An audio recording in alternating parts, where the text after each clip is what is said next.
पन्नगेश सुरेन्द्रेश कौशिके पाद संस्कृति निर्विशेष मनस्काय श्री वीरस्वामिने नमः। गीतराज को भगवान महावीर को सबकी वंदना। वीतरागता के महान साधक महातपस्वी युग प्रधान आचार्य श्री महासंत को सबकी वंदना। मुनि मोक्ष कुमार को उपस्थित श्रावक जाता धर्म कथा का पहला अध्याय चल रहा है और कल प्रकरण चला था महारानी धारिणी जो भी गर्भावस्था के 2 महीने पूरे हो गए, तीसरा महीना प्रारंभ हुआ और उसके भीतर एक दोहद जागृत होता है, इच्छा जागृत होती है कि वह इस समय मेघ को देखे, घटाओं को देखे और इस समय बारिश की स्थिति बन जाए।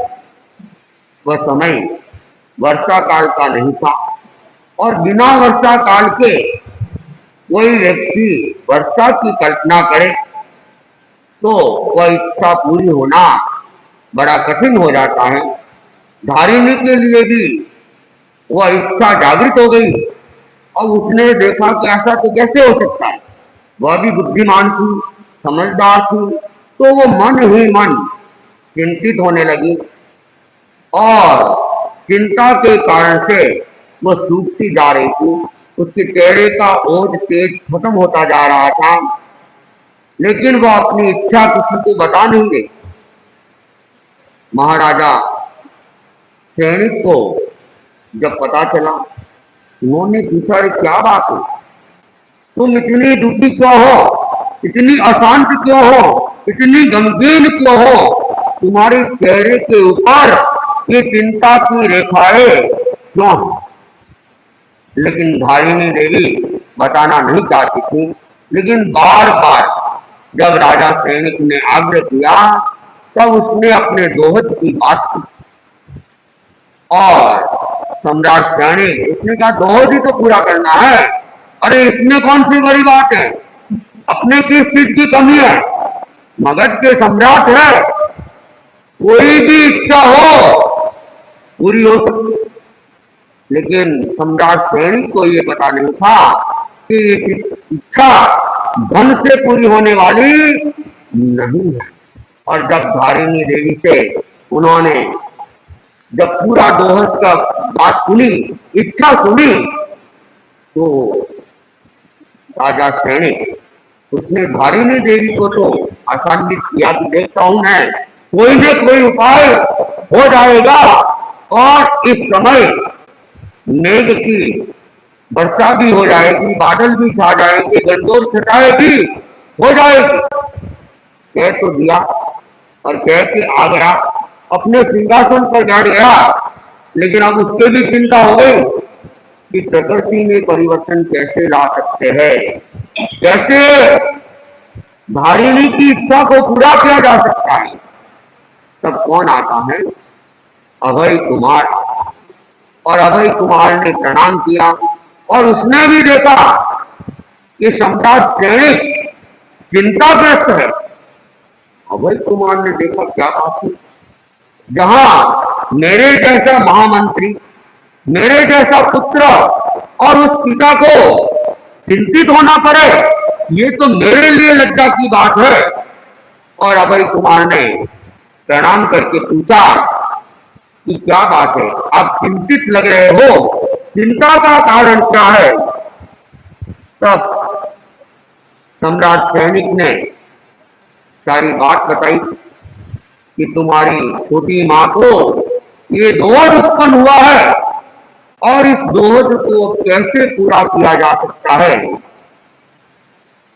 शरणम से अभय कुमारे सैन्य शरणो अंत्ये एमत्थम तुच्चा निसम्म हस्त तुच्छ चित्त मानंदिये जाओ हरितवस विषप्त मान हुए सैन्यम रायम एवं वयातु मानम उद्देताओ ओ यण मन सप्तप्पा जाओ दियाय अहम नम तहा करिष्यामि यानम मम तुल्य भौजाए धारिणी देविये अयनयारुवस्त अकाल दोहलस्त मनोहर संपत्ति भविष्यति कर्तु सैन्यम रायम ताहिम इत्ताहिम दंताहिम कियाहिम मनुन्नाहिम मनामाहिम वब्बुहिम समासाकई कैनम से तेरे राया अपर एणम कुमारेणम एवं वित्ते समन्ने हस्त पुत्र चित्र मानंदिये जाओ हरितवस विषप्त मानिये अवै कुमारम सत्कारे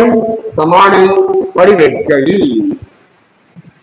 राजा सैनिक से ये बात सुनकर अवधारण कर चित्र आनंदित यावत हर्षित होकर हृदय विकल्पर हृदय वाले अभय कुमार ने राजा सैनिक ने इस प्रकार कहा, तात तुम उपहत मन संकल्प वाले यावत चिंतित मत बनो। मैं ऐसा प्रयत्न करूंगा जिससे मेरी छोटी माँ धारिणी देवी के इस प्रकार के अकाल दोहत का मनोरथ पूरा होगा। इस प्रकार उसने राजा सैनिक को इस सामान्य प्रिय मनोज्ञ और मनोगत वाणी से आश्वस्त किया। कुमार अभय द्वारा ऐसा कहने पर हृष्ट आनंदित यावत हर्ष से विकस्वर हृदय वाले राजा सैनिक ने कुमार अभय का सत्कार किया, सम्मान किया और प्रति विसर्जित किया। जब अभय कुमार के द्वारा उनको एक आशा की किरण लगी तब राजा सैनिक प्रसन्नचित हो जाते, हर्षित हो जाते, आनंदित हो जाते और आनंदित होकर राजा सैनिक अपने पुत्र का सत्कार भी करते हैं, सम्मान भी करते हैं और सम्मान सहित उसे वहां से विदा करते हैं। शरणम से अभय कुमारे सत्कारिये सम्मानिये परिविसज्ये समाने सैन्यस्य रन्नो अंतियाओ परिमुक्तमयी परिमुक्तमित्ता केरणादेव त्रये भवने केरणादेव स्वागच्छै स्वगच्छिता सियासने निसन्ने। राजा सैनिक द्वारा सत्कृत सम्मानित और विसर्जित किया हुआ कुमार अभय राजा सैनिक के आवास से बाहर निकला। बाहर निकलकर जहां अपना भवन था वहां आया, आकर सिंहासन पर बैठा। शरणम तस् अभयस्य कुमारस्य आयनेवारुणे अध्यक्षीय चिंतिये सत्ये मनोगय संकटे समुत्तरचित्ता नो खलु सत्ता मानुष्येनम युवा एनम मम तुल्ला मौलाय धारिणी देवी अकाल दोहल मनोरह संपत्ति परिचय नन्नत विद्येनम उवायनम अत्तिनम मध्य सोहम कप्पवासी पुग्ग संगये देवे महिद्ये महद्दिये महापत्कमे महाजते महबले महानुभावे महासत्ये तम सेयम तनुमम पोष फल सलाये पोषयेत बम्बचारिच्च उमुक्त मणिसुमनस्य भवगयमाल विलनस्य निक्षिप्त सप्तमुसलस्य एगस्य अभियस्य लंब संसारो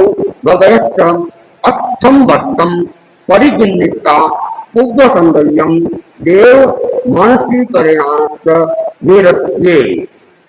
अब कुमार का बताए सत्कारित सम्मानित होके वह अपने आवास पे आ जाता है और आवास पे आके अपने सिंहासन पर बैठ जाता है और उसके बाद कुमार अभय के मन में इस प्रकार का आंतरिक चिंतित अभिलषित मनोगत संकल्प उत्पन्न हुआ, मानवीय उपायों से मेरी छोटी माँ धारिणी देवी के अकाल दोहत का मनोरथ पूरा नहीं किया जा सकता, ये केवल दिव्य उपाय से ही पूरा किया जा सकता। अब अभय कुमार बुद्धि का धनी तो था, चिंतन करने लगा कि अकाल में नेक वर्षा यह हमारे द्वारा, मनुष्य के द्वारा उपाय करके मैं अपनी छोटी माँ की इच्छा को पूरा नहीं कर सकता हूँ, क्योंकि किसी भी मनुष्य में इतनी क्षमता नहीं है कि वो अकाल में मेघ बरसाए। तो उसने देखा कि क्या किया जाए, तो उसने देखा कि ये तो केवल कोई देव शक्ति के द्वारा ही ऐसा किया जा सकता है। तो चौदह तत्ववासी एक देव मेरा पूर्व सांगठिक पूर्व जन्म का मित्र है। वह महाद्विक, महाद्वितीय, महापराक्रमी, महायशस्वी, महाबली, महाप्रभावी और महासुख संपन्न है। अतः मेरे लिए ये उचित है कि मैं ब्रह्मचर्य को स्वीकार कर मणि सुवर्ण को त्याग, माला सुगंधित चूर्ण और विलेपन का त्याग, शस्त्र मुसल को छोड़ अकेला अद्वितीय डाक के बिछोने पर बैठ अष्टम भक्त 3 दिन का उपवास स्वीकार कर पोषकशाला में पोषक निरत हो अपने पूर्ण सांगठिक देव के साथ मानसिक तादात्म्य स्थापित करता हुआ विहरण करूं। वह मेरा पूर्ण सांगठिक देव मेरी छोटी माँ धारिणी देवी के इस अकाल मेघ के दोहत की संपुष्टि करेगा। अभय कुमार ने इस प्रकार संप्रेक्षा की। संप्रेक्षा कर जहाँ पोषकशाला थी वहां आया, आकर पोषकशाला का प्रमार्जन किया, प्रमार्जन कर उपचार प्रश्रवण भूमि का प्रतिलेखन किया, प्रतिलेखन कर दाब के बिछोने पर बैठा, बैठकर अष्टम भक्त स्वीकार किया, अष्टम भक्त स्वीकार कर पोषकशाला में पोषक व्रत में निरत ब्रह्मचारी यावत अपने पूर्व सांगठिक देह के साथ सतत मानसिक तादात्म्य स्थापित करता हुआ विहरण करने लगा। तो अभय कुमार उसने देखा मनुष्य के द्वारा तो ये संभव है नहीं, तो मुझे क्या करना चाहिए, किसी दिव्य शक्ति को आह्वान करना चाहिए और सोधर्म नामक देवलोक, उस देवलोक में अभय कुमार की पूर्व जन्म का कोई मित्र था जो वहां देव बना हुआ था, और वह देव महर्दिक देव था, महान रिद्धि वाला। महर्दिक मतलब जिसकी रिद्धि महान हो वह महर्दिक कहलाता है, और महाद्युतिक, उसका प्रकाश भी बहुत तेज था और महापराक्रम पराक्रमी था, पराक्रम भी उनका विशेष था और महान यशस्वी था, महाबली भी था और महाप्रभावी भी था। तो उसने देखा ऐसा मेरा मित्र शोधन देवलोक में है, तो मुझे क्या करना चाहिए, मुझे ब्रह्मचर्य व्रत को स्वीकार करना चाहिए और उसके साथ में जितनी भी भौतिक वस्तुएं उनका मुझे त्याग करना चाहिए, और फिर क्या करना चाहिए, अष्टम भक्त, अष्टम भक्त, अष्टम भक्त मतलब केले की तपस्या। अपने यहाँ चाहे अपन केला कहते हैं, मंदी मार्गी समाज में केला शब्द का प्रयोग बहुत कम होता है, वे उनको अष्टम तप कहते हैं। अष्टम तप, ये अष्टम तप कहने के पीछे कारण क्या है पता है किसी को? अष्टम तप तप क्यों कहा जाता है? और ऐसा है, आगम के अंदर उपवास के लिए जो शब्द आया है वो है चौथ भक्त, और केले के लिए जो शब्द आया है वह है सत्य भक्त। केले के लिए जो शब्द आया है वह अष्टम, ये 10 भक्त, 12 भक्त, 16 भक्त, 18 भक्त, ये दो भक्त बढ़ते जा रहे। इसके पीछे जो कारण है, उपवास हम वर्तमान में जो करते हैं बहुत कम लोग परिपूर्ण उपवास करते हैं। ऐसा है कि वर्तमान में अनेक लोग, साधु को तो छोड़गा, क्योंकि तो साधु को रात्रि भोजन करना ही नहीं है। श्रावक लोग आजकल कि 12 बजे तक खा सकते हैं, 12 बजे के बाद खाना नहीं है, फिर उपवास। द्रव्य क्षेत्र काल भाव भी है, वो शरीर इतना संगठन भी नहीं है, और इतना धैर्य बल भी नहीं है। जिनका धैर्य बल मजबूत होता है वह चातुर्मास में रात्रि भोजन का सहज भी त्याग।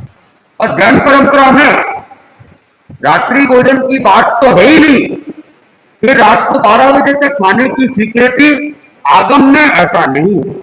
लेकिन युग को जब देखा जाता है और जितना त्याग हो उतना ही से तो आचार्यों को कुछ निर्णय लेने पड़ते हैं, तो आचार्यों के द्वारा भी स्वीकृति मिल जाती है, अनापत्ति मिलती है, स्वीकृति नहीं, आज्ञा नहीं।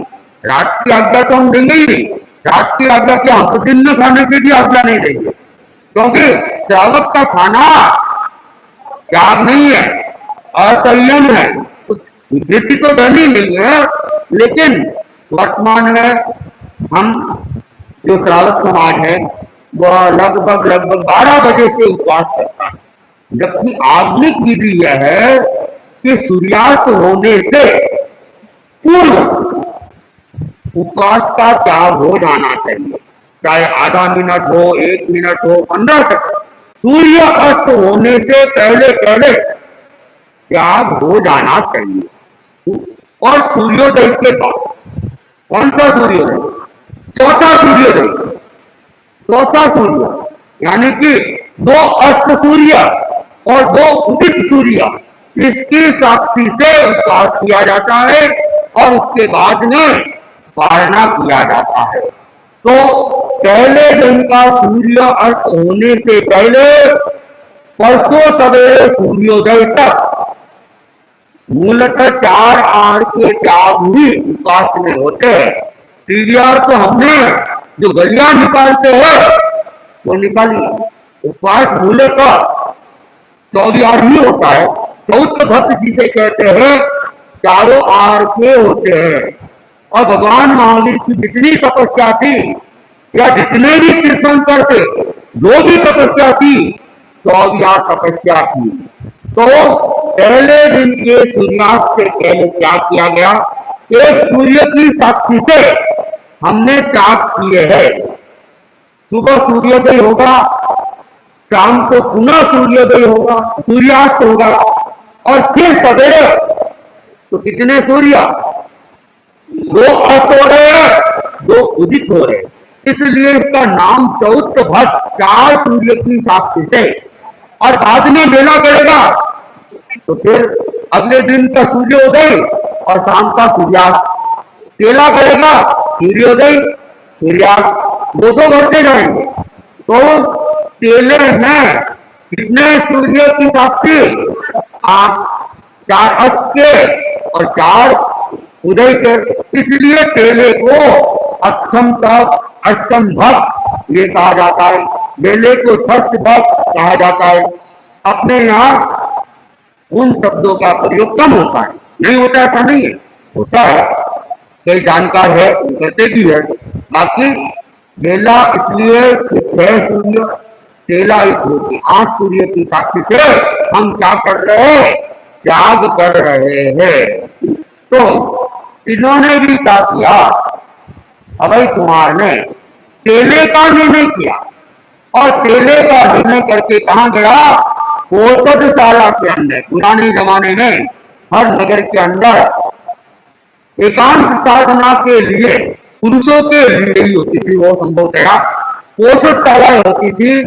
तो वहां चला जाता था घर परिवार के झंझट से दूर, और वो वहां जाके कोशिश कर रहते थे। वहां किताबों वगैरह की भी व्यवस्था रहती होगी, तो स्वाध्याय वगैरह में महाराज में अपना समय व्यतीत करते थे। घरों में अगर रहते हैं तो फिर क्या है, कभी कोई बर्तन की आवाज आ रही, कभी कोई टीवी की आवाज आ रही, कभी किसी की आवाज आ रही है, कभी कोई घटना, तो चित्त उसके अंदर व्याकुल होता रहता है। इसलिए पुराने जमाने में प्राय उपवास वगैरह के साथ में पोषण करने का भी प्रयत्न करते हैं। और किसी समय दसौल में भी पोषक दोष हुआ करते थे, और सावन भादवा महीना तो यहाँ पे विशेष रूप से पोषक होते। लेकिन पिछली बार भी 3 साल पहले चौमासा किया, तब भी थोड़े थोड़े पोषक हो रहे थे। लेकिन अवसर की निकाल है, अपना प्रभाव दिखा रहा है। 3 साल में ही बहुत फर्क पड़ गया कि हाँ, 5 से 7 पोषक दोनों दिन हो जाते थे। इस बार तो हमने 2 दिन तो नहीं, लेकिन एक दिन छोड़ एक दिन, जैसे एकांतर तक करते हैं ना, वैसे। और वो भी 2 पोषक, भाइयों के तो हो ही नहीं रहे, और बहनें अकेली कर नहीं सकती है संतों के ठिकाने में। तो 2 बहनें, एक से हमारी मोहनी भाई और एक डूंगर जी बंसाली की मिसेज, नाम तो मेरी जानकारी, सुंदर भाई, सुंदर भाई, वे दोनों, इनके एकांतर की चल रहे हैं, दोनों के उपवास एक दिन रहता है, तो दोनों कोशिश करते हैं। लेकिन सुंदर भाई चले गए गुरुदेव की सेवा, मोहनी भाई अकेले रह गए। तो अब या तो अब कार्यशाला में आते हैं, यहाँ हो तो कोशिश में भी कार्यशाला अटेंड कर लेते हैं। अब घर में कोशिश करे तो कार्यशाला छूटे, और कार्यशाला अटेंड करनी है तो कोशिश छूटे। तो आजकल कोशिश हमारा यहाँ पे कम होने लग गए। तो पुरानी प्राचीन परंपरा थी कि उपवास के साथ कोशिश करते और आत्म रमन में रहते। उपवास का मतलब ही ये होता है, उप मतलब पास में, और वास मतलब निवास करना, अपनी आत्मा में निवास करना। सही अर्थ में तो यही उपवास है, भूखे रहना उपवास नहीं है। भूखा तो इसलिए कि पूरा टाइम मिल जाए, इसलिए वह त्याग कर लेता है खाने पीने का, और फिर आत्मचिंतन में रहता है, स्वाध्याय में रहता है, माला जप में रहता है, एक साधु की तरह अपनी चर्या का क्या करता है, पालन करता है। तो अभय कुमार ने भी केले का संकल्प किया, पोषकशाला में गया और क्या किया, अर्थम तक स्वीकार कर लिया। एक साथ ही केला उन्होंने पटक लिया, और एक साथ जो केला पटकते हैं उसमें निर्जरा ज्यादा होती है, और जो एक एक दिन करके केला पटकते हैं उसमें निर्जरा। और जैसे मान लो किसी ने एक साथ केला पकता है और किसी कारण से वो उसकी पालना नहीं कर सका, तो क्या टूटेगा, केला टूटेगा। लेकिन जिन्होंने एक एक दिन का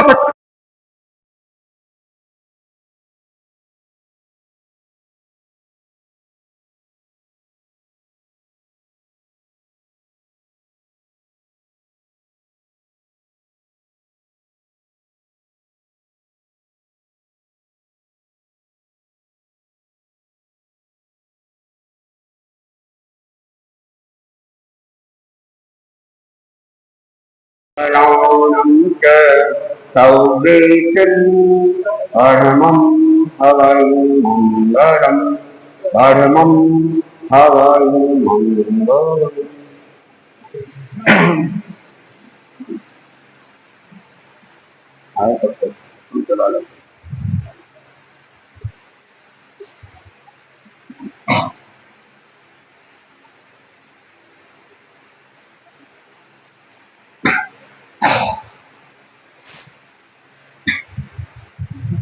प्रभु पार्श्वदेव चरणों में, प्रभु पार्श्वदेव चरणों में सत सत प्रणाम हो।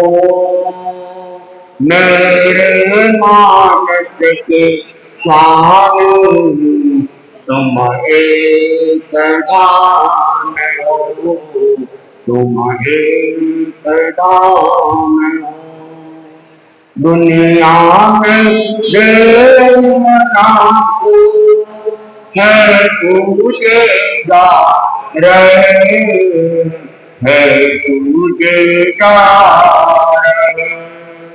जिन देव ईश्वरत नामे, जिन देव ईश्वरत नामे तेरा नाम हो। मेरे मानस के स्वामी तुम एक धाम हो, तुम एक धाम।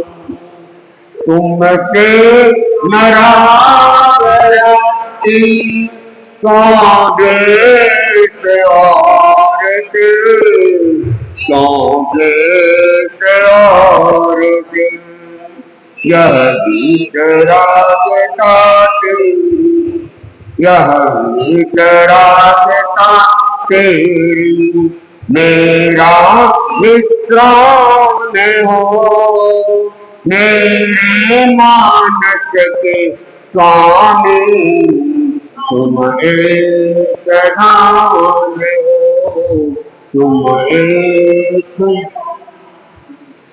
पूरे बनूं में कैसे उपकार आओ, उपकार तेरा चरणों में भले कन्हैया, चरणों में भले कन्हैया, यह मेरी शान हो मेरे मानस के स्वामी, तुम एक धाम हो, तुम एक एक बार पार से हत भाग्य जोड़ा, हत भाग्य जोड़ा, पारस अब स्वयं बनूं मैं, पारस अब स्वयं बनूं मैं, बस वैसा काम हो मेरे मानस के स्वामी, तुम एक धाम हो, तुम एक नस नस में बस रहे हो, रस दो करे स्वने, रस दो करे स्वने, भगवान भक्त तुलसी के, भगवान भक्त तुलसी के, तुम ही राम हो मेरे मानस के स्वामी, तुम एक धाम हो, तुम एक धाम हो, प्रभु पार्श्वदेव चरणों, प्रभु पार्श्वदेव चरणों में सत सत राम हो मेरे मानस के स्वामी, तुम एक धाम हो, तुम एक धाम हो।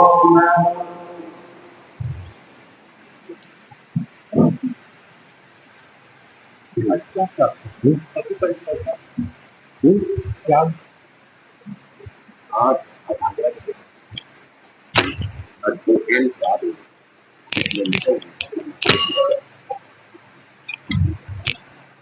महाराज जी के चरणों में गोपीचा नमन, परम पूज परम पावन आचार्य प्रवर के चरणों में गोपीचा नमन, मुनिशन कुमार स्वामी के चरणों में गोपीचा नमन, उपस्थित धर्म प्रेमी भाइयों, ये सावन का महीना तपस्या करनी चाहिए, ये सावन का महीना तपस्या करनी चाहिए, ये संतों का प्रवास तपस्या करनी चाहिए, ये संतों का प्रवास तपस्या करनी चाहिए, तिजोरी भरनी चाहिए, न खाली रहनी चाहिए, ये सावन का महीना तपस्या करनी चाहिए, तप है अनमोल मोती जागे भीतर की ज्योति, तप है अनमोल मोती जागे भीतर की ज्योति, मेरी आत्मा को उजली करनी चाहिए,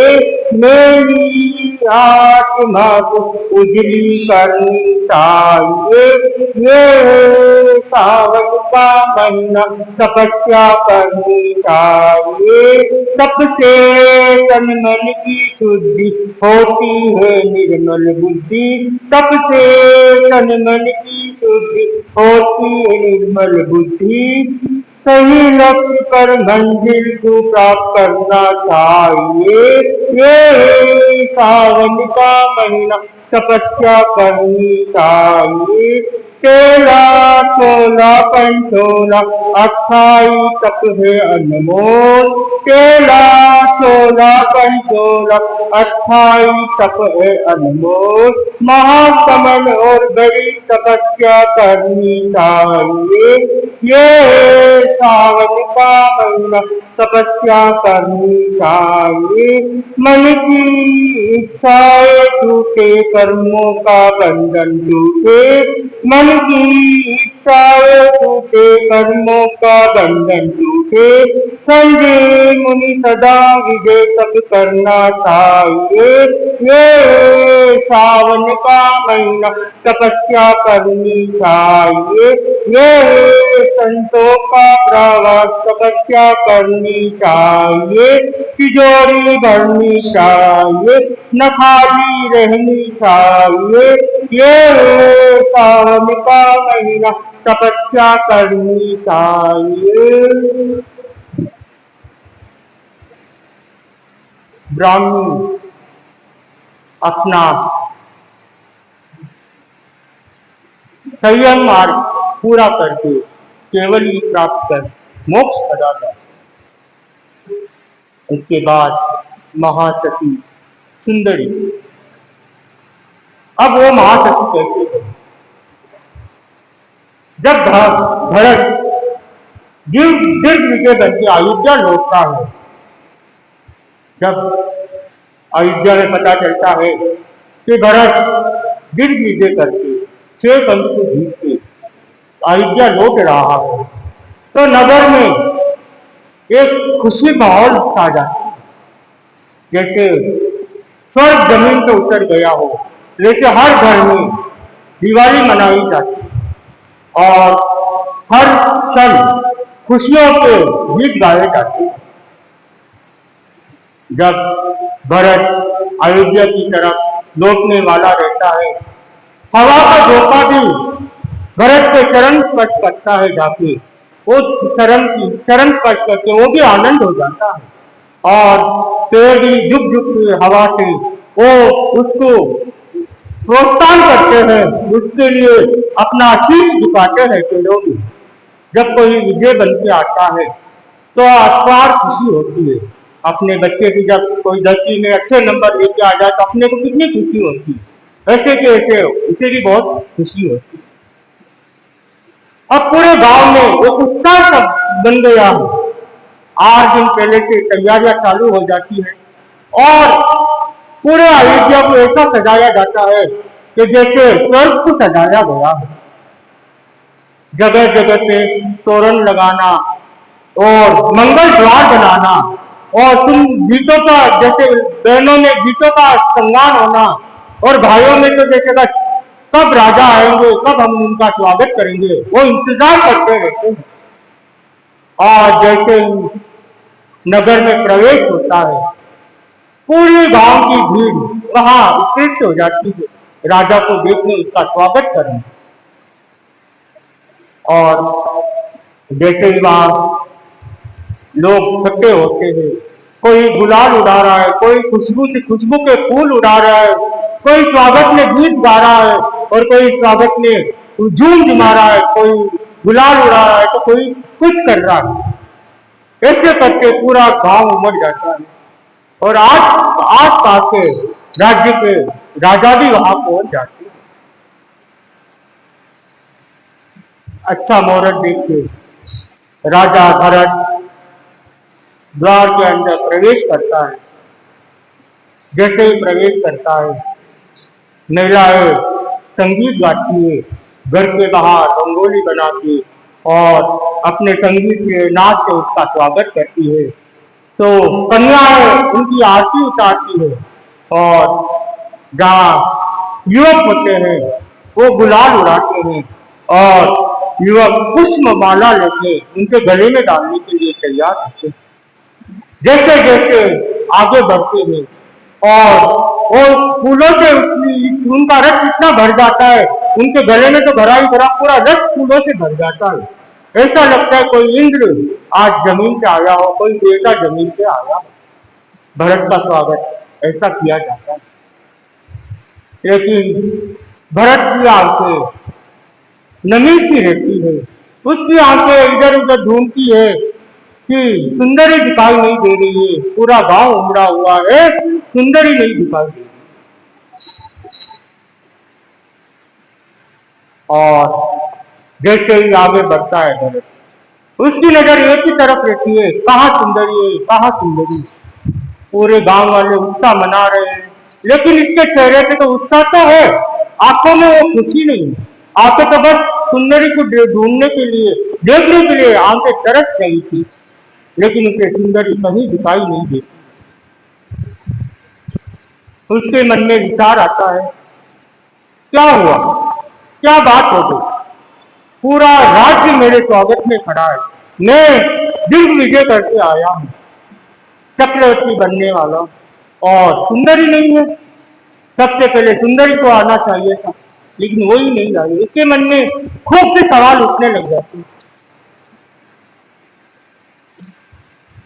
धीरे धीरे शुभ मुहूर्त देख के शाम के समय अपना राजमहल में प्रवेश करते हैं।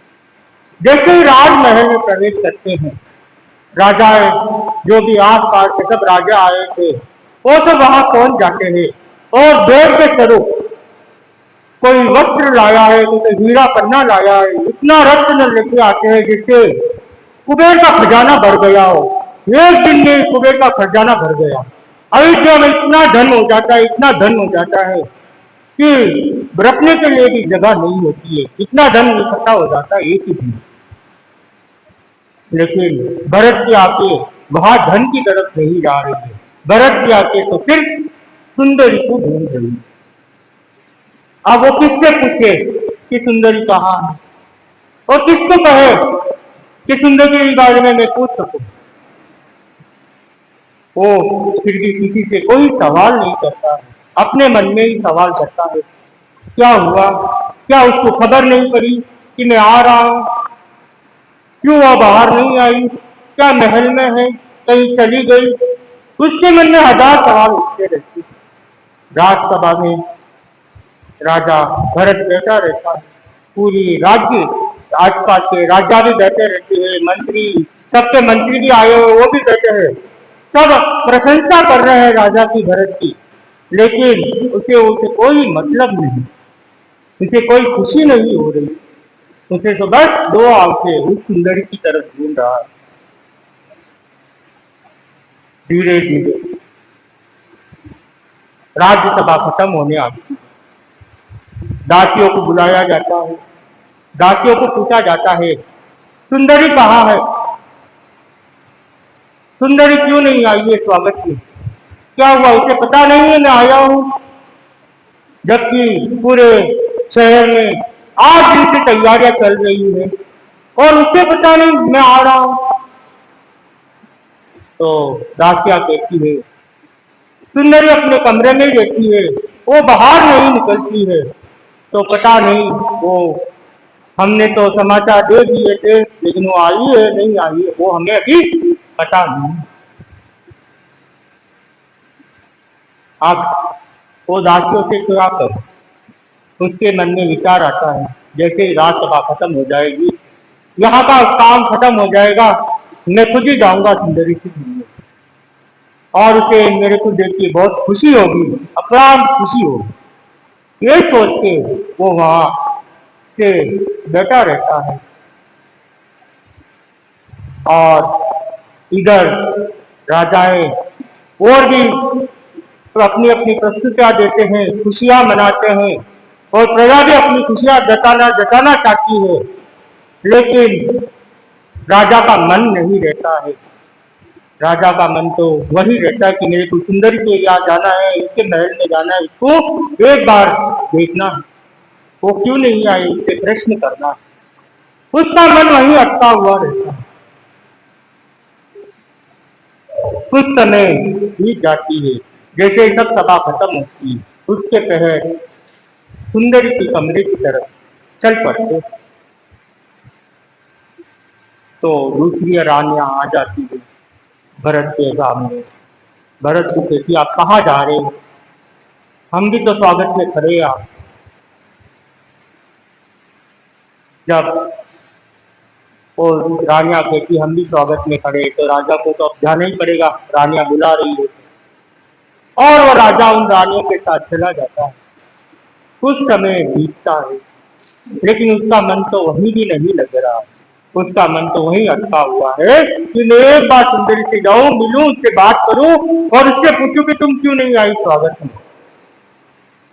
आसपास से राजा आ गए, आसपास की सब मेरी रानियां आ गई, आसपास से सब प्रजा आ गई, लेकिन सिवा सुंदरी के उसे कुछ अच्छा नहीं लगता, क्योंकि उसके मन में प्रेम भावना थी सुंदरी के प्रति और वो सुंदरी से शादी करना चाहता था। उस युग में तो भाई बहन शादी करते ही थे, तो इसके मन में भी वो भावना थी कि मैं भी सुंदरी से शादी करूं और मैं सुंदरी को पटरानी बनाऊं। उसके मन में ये भावना रहती है और वहां सुंदरी अपने कक्ष में बैठी रहती।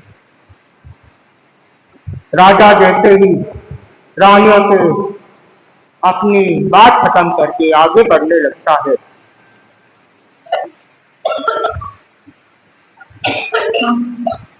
जैसे ही राजा आगे बढ़ने लगता है, वापस कोई आके रोक देता है। राजा, क्या आप कहाँ जा रहे हो? हम तो आपके लिए आए हैं और आप हमें छोड़ के जा रहे हैं। आज तो आपको प्रजा के लिए दिन देना चाहिए, नहीं रानियों के लिए। रानियों के लिए तो सारी उम्र पड़ी है, आज तो प्रजा के लिए आपको पूरा दिन देना चाहिए। और वहां से वो वापस मुड़ जाता है प्रजा के लिए और वहां जाके बैठ जाता है। जब भी वो वहां सुंदर की कमरे में जाने की कोशिश करता है, उसे कोई ना कोई अंतराल आती है। जैसे ही उसका मन भटकने लगता है, तो एक व्यक्ति पूछ लेता है, महाराज, आपको हम इतनी बधाइयां दे रहे हैं, इतनी आपके लिए इतना स्वागत का ये प्रोग्राम रखा गया है, लेकिन आपका मन, लगता है आपका मन यहाँ नहीं है, आपका चेहरे में वो खुशी नहीं दिख रही है, तो खुशी दिखनी चाहिए। राजा आप उनको क्या बोले? शांत था, कुछ नहीं बोला। तो राजा बोला, कोई बात नहीं, बहुत दिन से आया हुआ हूँ, थका हुआ हूँ, लेकिन आप लोगों की स्वागत और आप लोगों की भावना भक्ति देखिए, मेरा थकान तो मिट गया है ऐसे भी, फिर भी मैं थोड़ा विश्राम करना चाहता हूँ। राजा विश्राम की बात करता है, तो प्रजा भी सोचती है, भाई इतने सालों के बाद आए हैं, तो कुछ देर रानियों के साथ ही बिताएगा और विश्राम भी कर। जैसे प्रजा सब चली जाती, वापस उसके पैर सुंदर की कमरे की तरफ मुड़ जाते। अब धीरे धीरे वो आगे बढ़ता है और सुंदरी को देखना चाहता है, लेकिन सुंदरी का कमरे के बाहर पहरा लगा है, वो किसी को अंदर जाने की मनाही थी। लेकिन अब राजा आया है, राजा को कैसे मना करे? वो भी दिग्विजय बन के आया है, 6 खंड को जीत के आया है, उसे कैसे मना? दासिया सिर नीचा करके बैठ जाती है, खड़ी हो जाती है सिर नीचा करके राजा के सामने। राजा को कहा जाता है कि ये तो सुंदरी की मनाही है अंदर जाने की, लेकिन हम आपको मना नहीं करते। अब हम इस बारे में कल सुनेंगे, थोड़ी घटना हमारी भी सुना दो के साथ। कोर्ट में हमको 21-25 दिन हो गए थे और हर बार जाके तो एक ही था, जज का पेपर लेके मुंह पे फेंकना, वकील के मुंह पे। और मैं बार बार कहता, ये क्या बात है, आप इतने साल से वकालत लड़ रहे हो, पेपर बनाना नहीं आता है आपको? तो फिर उसने हमको कहा, वो पैसे मांग रहा है, आप पैसे दे दो तो उसका मुंह बंद हो जाएगा वो अपना काम फटाफट कर। मैंने बोला किस चीज के पैसे मांग रहे? तो फीस तो आपको देनी होगी, और जज तो थोड़ी, जज का काम तो पैसा सुनाने का है, पैसे लेने का काम उसका नहीं है। तो कहे वो 5,000 रुपये मांग रहा। मेरे को जोर से हंसी आ गई जब वो 5,000 रुपये की बात करी। बोला एक छोटा सा काम करने के लिए 5,000 रुपये सिर्फ, वो भी जज, तो आप लोग कितना लेते होंगे? तो 500 200 तो आप भी लेते होंगे। फिर मेरे मन में एक शंका सी जगी, तो मैंने अपने तेरापंथी जज थे उनको फोन करा। उनको फोन करके मैंने पूछा, देखो भाई जज पैसा मांग रहा है, क्या बात है, ऐसे लेते हो क्या आप लोग पैसे? ठीक है, कोई पैसा नहीं देना, 1 रुपये भी आप। फिर मैंने कहा भाई अपनी सासू माँ को, 1 रुपया भी नहीं देना अपने को, चलो अपने एक बार यहाँ। ठीक है, ये अभी नहीं होता, 1 महीना बाद होगा। अब वो बोले नहीं पैसे तो देने पड़ेंगे, मैं तो लाई ही नहीं हूँ। मैंने भी मना कर दिया, मैं भी लाया नहीं हूँ, कि पैसे तो देने पड़ेंगे। क्यों? उनके मेरे ससुर जी के दोस्त जो रह गए उनके सामने वो कुछ बोल नहीं सकते ज्यादा, और उनका 1 2 काम पहले भी किया हुआ है इन्होंने, तो उनके सामने वो ज्यादा बोल नहीं सकते थे। तो उन्होंने कहा पैसे तो देने पड़ेंगे, वो मांग रहा है, किसी न किसी कारण से मांग रहा है। उसने जज का नाम लिया, इसलिए मेरा देने का मन एक भी नहीं था कि वो जज को देना है। एक ऐसा कहा था कि उनको देना हो फिर भी समझ में, वो तो पहले जज को देना। तो जज ही ये खाते भ्रष्टाचार करता है तो क्या होगा? मैंने भी मना कर दिया, मेरे पास पैसे नहीं। फिर थोड़ी देर हुई, बाहर गया, फिर निकाल के दे दिया। अरे छोड़ो क्या बात है, 5,000 रुपये की तो बात। मैंने निकाल के दे दिया सासू माँ के हाथ में, लो। कि मेरे को घर जाके वापस आना पड़ेगा पैसा लेके।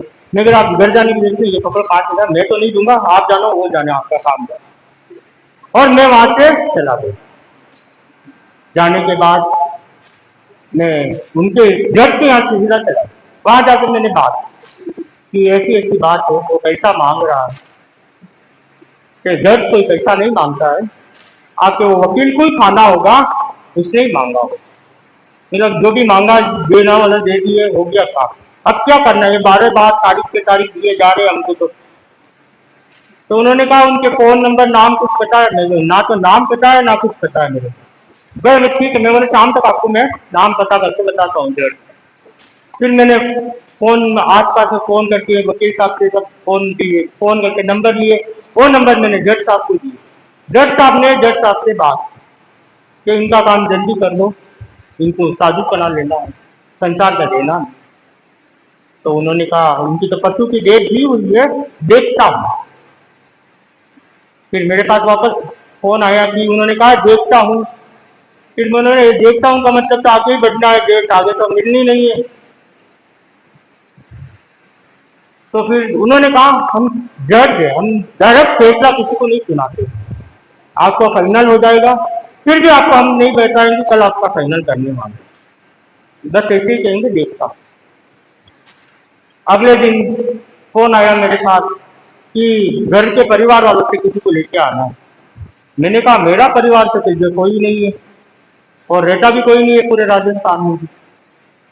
और चेन्नई से अभी एक ही दिन में कौन आने वाला, कि कल सुबह जज ने बुलाया है। फिर हम लोगों ने विचार किया परिवार वाला तो कोई है नहीं। फिर मेरी साली जी से बात की, तुम बहन बन के आ जाओ। उनको लेके आ गया फैमिली। जब पेपर साइन करने के लास्ट दिवस का हिसाब था, पेपर साइन करने के, जज ने पूछा तुम कौन हो? उन्होंने कहा मैं इनकी बहन हूँ, अंकल की लड़की हूँ, ऐसे कुछ बोल के पेपर साइन करवा दिए सब। और भाई की तरफ से सासू माँ ने पेपर साइन करवा दिए, मेरी तरफ से इन्होंने, मेरी साली जी ने बहन बोल के साइन कर दिए। उसके बाद दूसरे दिन ही 8 दिन की कोर्ट की छुट्टी आ गई, और हमको बोला गया 10 12 दिन में पेपर हाथ में आ जाएंगे, और 8 दिन कोर्ट की छुट्टी आ गई। छुट्टी खत्म हुई, स्ट्राइक आ गई। अब वो 8 दिन का महीना निकल गया। मैंने फिर फोन किया, भाई क्या बात है, अभी तक पेपर हाथ में आया नहीं है, मेरे को गुरुदेव पे जाना है, मर्यादा महोत्सव नजदीक आ गया है, कुछ ही दिन बाकी हो, मेरे को हुबली पहुंचना है, और पेपर के बिना पहुंचूंगा तो मेरा काम अधूरा है, वापस आना पड़ेगा मेरे को पेपर लेने। पेपर भी लेने वहां पहुंच भी नहीं सकता। तो उन्होंने फोन किया कि बैंक कोर्ट तो छुट्टी चल रही है, स्ट्राइक चल रही है, जब खुलेगा तभी पेपर हाथ में आएंगे। ऐसे करते करते मर्यादा महोत्सव भी बीत गया, पेपर हाथ में आए ही नहीं। मैं बोला चलो भाई अब तो ये भी गया हाथ से, आप छोटे छोटे गांव में गुर्जे को मैं कहाँ ढूंढूंगा। अब मेरे को ये टेंशन हो गई। हुबली तो क्या है, भविष्य के तो फटाफट पहुंच सकते, ट्रेनें भी पहुंचती है वहां पे, तो पहुंच सकते थे। मेरे को तो ये टेंशन हो गई। मैं बोला कर्नाटक में है तो तक तो हमें कोई टेंशन नहीं, पापा पूरा कर्नाटक जानते, कहीं ना कहीं पहुंच जाएंगे कैसे भी कर। एक दिन फोन आया अचानक से इनका कि पेपर हाथ में आ गए लेकिन ओरिजिनल नहीं दूंगी, डुप्लीकेट कॉपी दूंगी। मैं बोला क्यों? तो ओरिजिनल तो मैं रखूंगी।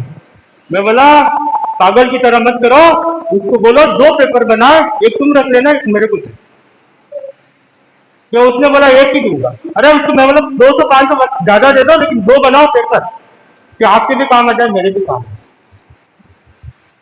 तो फिर दो पेपर बनाए, एक ओरिजिनल उनको दिया गया, एक मेरे को दिया गया। फिर आगे देखते हैं कैसे हम गुर्दे के पहुंचते हैं और क्या होता है आगे, इसी के साथ होगा।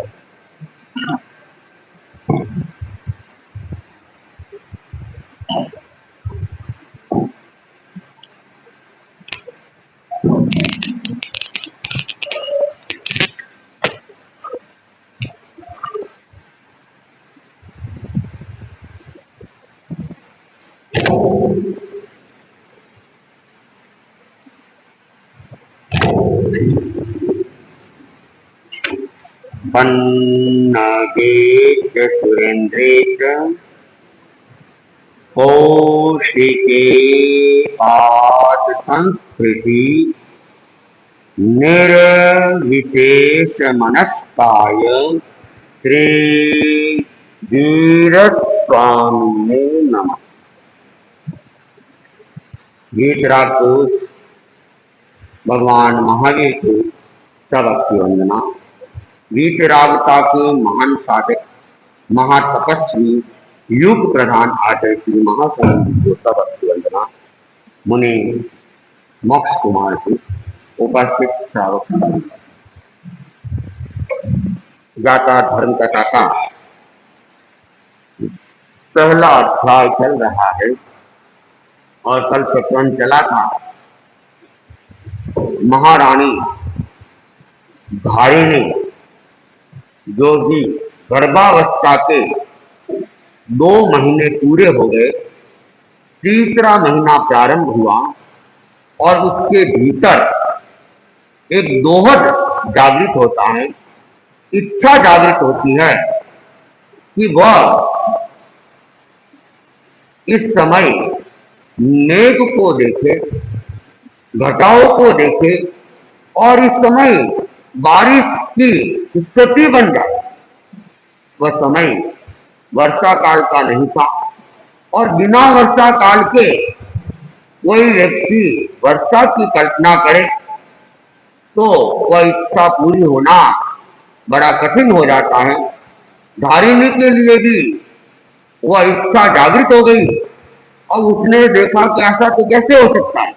वह भी बुद्धिमान थी, समझदार थी, तो वो मन ही मन चिंतित होने लगी और चिंता के कारण से वो सूखती जा रही थी। उसके चेहरे का ओज तेज खत्म होता जा रहा था, लेकिन वह अपनी इच्छा किसी को बता नहीं गई। महाराजा सैनिक को जब पता चला, उन्होंने पूछा क्या बात है, तुम इतनी दुखी क्यों हो, इतनी अशांत क्यों हो, इतनी गमगीन क्यों हो, तुम्हारे चेहरे के ऊपर ये चिंता की रेखाएं क्यों? लेकिन धारिणी देवी बताना नहीं चाहती थी, लेकिन बार बार जब राजा सैनिक ने आग्रह किया तब उसने अपने दोहद की बात की और सम्राट सैनिक उसने कहा दोहद ही तो पूरा करना है, अरे इसमें कौन सी बड़ी बात है, अपने किस चीज की कमी है, मगध के सम्राट है, कोई भी इच्छा हो पूरी हो सकती। लेकिन सम्राट सैनिक को ये पता नहीं था कि इच्छा धन से पूरी होने वाली नहीं है।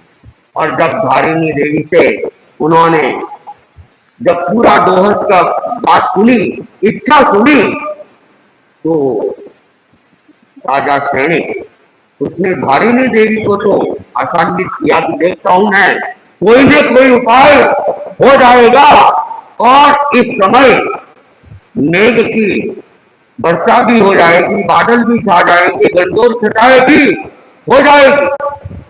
कह तो दिया और कह के आगरा अपने सिंहासन पर बैठ गया, लेकिन अब उसके भी चिंता हो गई कि प्रकृति में परिवर्तन कैसे ला सकते हैं, कैसे धारिणी की इच्छा को पूरा किया जा सकता है। तब कौन आता है? अभय कुमार। और अभय कुमार ने प्रणाम किया और उसने भी देखा कि सम्राट सैनिक चिंताग्रस्त है। अभय कुमार ने देखा क्या बात है, जहां मेरे जैसा महामंत्री, मेरे जैसा पुत्र और उस पिता को चिंतित होना पड़े, ये तो मेरे लिए लज्जा की बात है। और अभय कुमार ने प्रणाम करके पूछा कि क्या बात है, आप चिंतित लग रहे हो, चिंता का कारण क्या है? तब सम्राट सैनिक ने सारी बात बताई कि तुम्हारी छोटी मां को ये दोष उत्पन्न हुआ है और इस दोष को कैसे पूरा किया जा सकता है।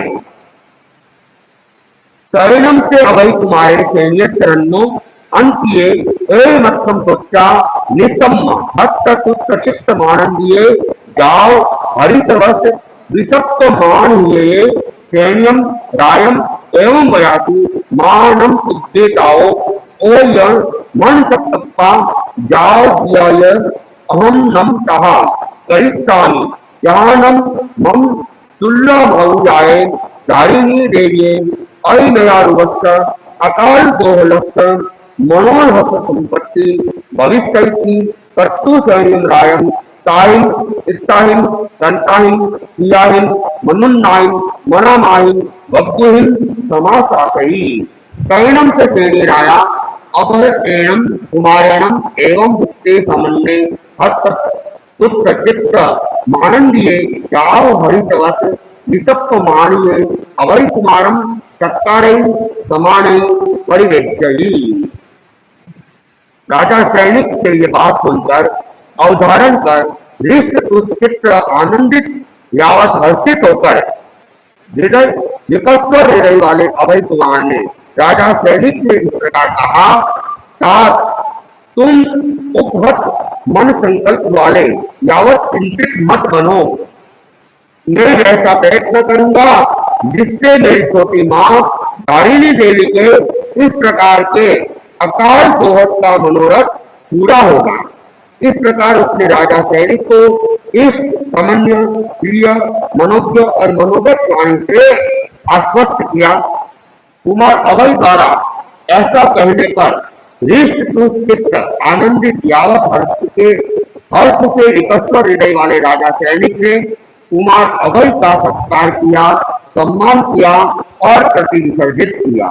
जब अभय कुमार के द्वारा उनको एक आशा की किरण जगी, तब राजा सैनिक प्रसन्नचित हो जाते, हर्षित हो जाते, आनंदित हो जाते और आनंदित होकर राजा सैनिक अपने पुत्र का सत्कार भी करते हैं, सम्मान भी करते हैं और सम्मान सहित उसे वहां से विदा करते हैं। शरणम से अभय कुमारे सत्कारिये सम्मानिये परिविसज्जिये समाने सैन्यस्य रन्नो अंतियाओ परिमुक्तमयी परिमुक्तमित्ता कैणादेव सये भवने कैणादेव स्वागच्छई स्वगच्छिता सियासने निपन्ने। राजा सैनिक द्वारा सत्कृत, सम्मानित और विसर्जित किया हुआ कुमार अभय राजा सैनिक के आवास से बाहर निकला। बाहर निकलकर जहां अपना भवन था वहां आया, आकर सिंहासन पर बैठा। शरणम तस् अभयस्य कुमारस्य आयनेवारुणे अध्यक्षीय चिंतिये तत्कीय मनोगय संकटे समुत्पत्तिता नो खलु सत्ता मानुष्येणम युवा एवं मम तुल्ला बहुयाय धारिणी देवी अकाल दोहल मनोरह संपत्ति परिचय नन्नत्त दिव्यणम उवायणम अच्छिनम मध्य सोहम कप्तवासु उग्र संगये देवे महिद्ये महद्युन्ये महापत्कमे महाजते महबले महानुभावे महासत्ये तम सेयम तनुमम कोस फल सलाए कोसय्येत बम्बचारिच्च उमुक्त मणि सुमनस्क भवगय माल विलनस्क निक्षिप्त सत्य मुसलस्क एगस्क अभियस्त लंब संसारो वगयस्क अच्छम भक्तम परिगिन्निता उग्र संगयम देव मनसी परिणाम वीरत्वे। अब कुमार का कहता है सत्कारित सम्मानित होके वह अपने आवास पे आ जाता है और आवास पे आके अपने सिंहासन पर बैठ जाता है और उसके बाद कुमार अभय के मन में इस प्रकार का आंतरिक चिंतित अभिलषित मनोगत संकल्प उत्पन्न हुआ, मानवीय उपायों से मेरी छोटी माँ धारिणी देवी के अकाल दोहत का मनोरथ पूरा नहीं किया जा सकता, ये केवल दिव्य उपाय से ही पूरा किया जा सकता है। अब अभय कुमार बुद्धि का धनी तो था, चिंतन करने लगा कि अकाल में नेक वर्षा यह हमारे द्वारा मनुष्य के द्वारा उपाय करके मैं अपनी छोटी माँ की इच्छा को पूरा नहीं कर सकता हूँ, क्योंकि किसी भी मनुष्य में इतनी क्षमता नहीं है कि वो अकाल में नेक बरसाए। तो उसने देखा कि क्या किया जाए, तो उसने देखा कि ये तो केवल कोई देव शक्ति के द्वारा ही ऐसा किया जा सकता है। तो चौदह तत्ववासी एक देव मेरा पूर्व सांगठिक पूर्व जन्म का मित्र है, वह महाद्वित महाद्वितीय महापराक्रमी महायशस्वी महाबली महाप्रभावी और महासुख संपन्न है। अतः मेरे लिए यह उचित है कि मैं ब्रह्मचर्य को स्वीकार कर मणि सुवर्ण को त्याग माला सुगंधित चूर्ण और विलेपन का त्याग शस्त्र मुसल को छोड़ अकेला अद्वितीय डाक के बिछोने पर गए अष्टम भक्त 3 दिन का उपवास स्वीकार कर औषधशाला में औषध निरत हो अपने पूर्ण सांगठिक देव के साथ मानसिक तादात्म्य स्थापित करता हुआ विहरण करूं। वह मेरा पूर्ण सांगठिक देव मेरी छोटी माँ धारिणी देवी के इस अकाल मेघ के दोहत की संपूर्ति करेगा। अभय कुमार ने इस प्रकार संप्रेक्षा की, संप्रेक्षा कर जहाँ कौशलशाला थी वहां आया, आकर कौशलशाला का प्रमार्जन किया, प्रमार्जन कर उपचार प्रश्रवण भूमि का प्रतिलेखन किया, प्रतिलेखन कर डाब के बिछोने पर बैठा, बैठकर अष्टम भक्त स्वीकार किया, अष्टम भक्त स्वीकार कर कौशलशाला में कौशल व्रत में निरत ब्रह्मचारी यावत अपने पूर्व सांगठिक देव के साथ सतत मानसिक तादात्म्य में स्थापित करता हुआ विहरण करने लगा। तो अभय कुमार उसने देखा मनुष्य के द्वारा तो ये संभव है नहीं, तो मुझे क्या करना चाहिए, किसी दिव्य शक्ति को आह्वान करना चाहिए और सोधर्म नामक देवलोक, उस देवलोक में अभय कुमार के पूर्व जन्म का कोई मित्र था जो वहां देव बना हुआ था और वह देव महर्दिक देव था, महान रिद्धि वाला। महर्दिक मतलब जिसकी रिद्धि महान हो वह महर्दिक कहलाता है और महाद्युतिक, उसका प्रकाश भी बहुत तेज था और पराक्रमी था, पराक्रम भी उनका विशेष था और महान यशस्वी था, महाबली भी था और महाप्रभावी भी था। तो उसने देखा ऐसा मेरा मित्र सोधन देवलोक में है, तो मुझे क्या करना चाहिए, मुझे ब्रह्मचर्य व्रत को स्वीकार करना चाहिए और उसके साथ में जितनी भी भौतिक वस्तुएं उनका मुझे त्याग करना चाहिए और फिर क्या करना चाहिए? अष्टम भक्त। अष्टम भक्त मतलब केले की तपस्या। अपने यहाँ चाहे अपन केला कहते हैं, मंदी मार्गी समाज में केला शब्द का प्रयोग बहुत कम होता है। वे उनको अष्टम तप कहते हैं, अष्टम तप। ये अष्टम तप कहने के पीछे कारण क्या है पता है किसी को? अष्टम तप तप क्यों कहा जाता है? और ऐसा है, आगम के अंदर उपवास के लिए जो शब्द आया है वो है चौथ भक्त, और केले के लिए जो शब्द आया है वह है सत्य भक्त। केले के लिए जो शब्द आया है वह अष्टम के 10 भक्त, 12 भक्त, 16 भक्त, 18 भक्त, ये दो भक्त बढ़ते जा रहे हैं। इसके पीछे जो कारण है, उपवास हम वर्तमान में जो करते हैं, बहुत कम लोग परिपूर्ण उपवास करते हैं। ऐसा है कि वर्तमान में अनेक लोग, साधु को तो छोड़गा, तो कि साधु को रात्रि भोजन करना ही नहीं है।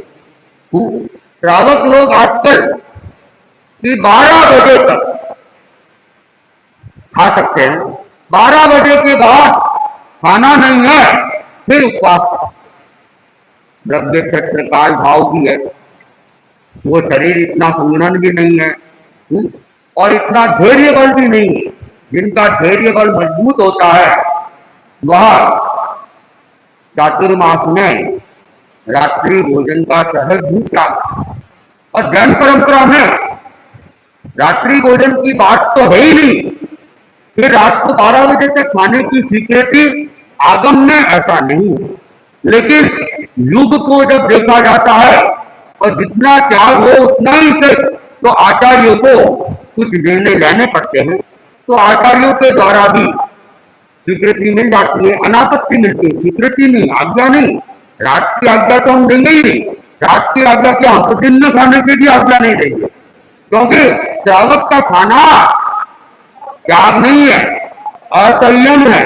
तो स्वीकृति तो देनी नहीं है, लेकिन वर्तमान में हम जो श्रावक समाज है वह लगभग 12 बजे से उपवास करता है, जबकि आधुनिक विधि यह है कि सूर्यास्त होने से पूर्व उपवास का त्याग हो जाना चाहिए। चाहे आधा मिनट हो, 1 मिनट हो, 15 सेकंड, सूर्य अस्त होने से पहले पहले त्याग हो जाना चाहिए। और सूर्योदय के बाद, कौन सा सूर्योदय? चौथा सूर्योदय।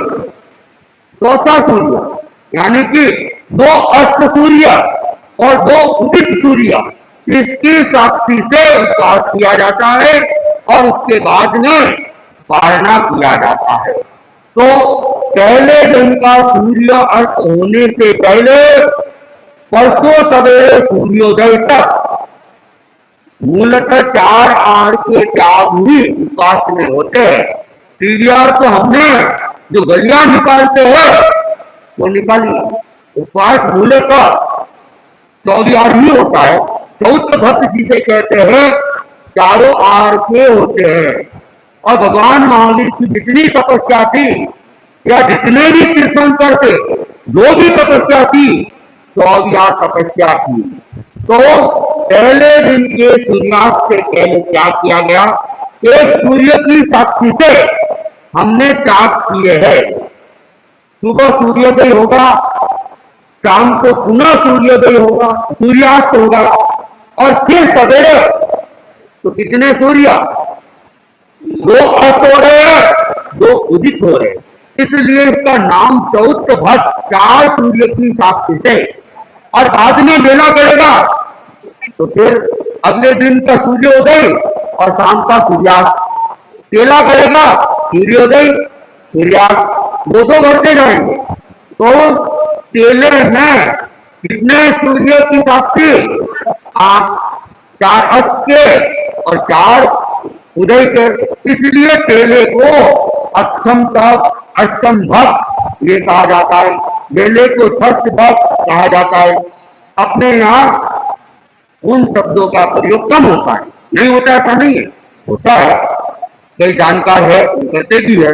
बाकी बेला इसलिए है सूर्य, केला इसलिए 8 सूर्य की साक्षी से हम क्या कर रहे हैं, त्याग कर रहे हैं। तो इन्होंने भी क्या किया, अभय कुमार ने केले का निर्णय किया और केले का निर्णय करके कहा गया, कोषशाला के अंदर पुराने जमाने में हर नगर के अंदर एकांत साधना के लिए पुरुषों के लिए ही होती थी, वो संभवतया कोषशाला होती थी। तो वहां चला जाता था घर परिवार के झंझट से दूर, और वो वहां जाके कोशिश कर रहे थे। वहां किताबों वगैरह की भी व्यवस्था रहती होगी तो स्वाध्याय वगैरह में महाराज में अपना समय व्यतीत करते थे। घरों में अगर रहते हैं तो फिर क्या है, कभी कोई बर्तन की आवाज आ रही, कभी कोई टीवी की आवाज आ रही, कभी किसी की आवाज आ रही है, कभी कोई घटना, तो चित्त उसके अंदर व्याकुल होता रहता है। इसलिए पुराने जमाने में प्राय उपवास वगैरह के साथ में पोषण करने का भी प्रयत्न करते हैं। और किसी समय दसौल में भी पोषक बहुत हुआ करते थे। और सावन भादवा महीना तो यहाँ पे विशेष रूप से पोषक होते, लेकिन पिछली बार भी 3 साल पहले चौमासा किया, तब भी थोड़े थोड़े पोषक हो रहे थे, लेकिन अवसर की निकाल अपना प्रभाव दिखा रहा है। 3 साल में ही बहुत फर्क पड़ गया कि जहाँ 5 से 7 पोषक दोनों दिन हो जाते थे, इस बार तो हमने 2 दिन तो नहीं, लेकिन एक दिन छोड़ एक दिन, जैसे एकांतर तक करते हैं ना वैसे, और वो भी 2 पोषक, भाइयों के तो हो ही नहीं रहे, और बहनें अकेली कर नहीं सकती है संतों के ठिकाने में। तो 2 बहनें, एक से हमारी मोहनी भाई और एक डूंगर जी कंसाली की मिसेज, नाम तो मेरी जानकारी, सुंदर भाई, वे दोनों, इनके एकांतर भी चल रहे हैं, दोनों के उपवास एक दिन रहता है तो दोनों कोशिश करते हैं। लेकिन सुंदर भाई चले गए गुरुदेव की सेवा, मोहनी भाई अकेले रह गए। तो अब या तो अब कार्यशाला में आते हैं, यहाँ हो तो कोशिश में भी कार्यशाला अटेंड कर लेते हैं। अब घर में कोशिश करे तो कार्यशाला छूटे, और कार्यशाला अटेंड करनी है तो कोशिश छूटे। तो आजकल कोशिश हमारा यहाँ पे कम होने लग गए। तो पुरानी प्राचीन परंपरा थी कि उपवास के साथ कोशिश करते और आत्म रमन में रहते। उपवास का मतलब ही ये होता है, उप मतलब पास में, और वास मतलब निवास करना, अपनी आत्मा में निवास करना। सही अर्थ में तो यही उपवास है, भूखे रहना उपवास नहीं है।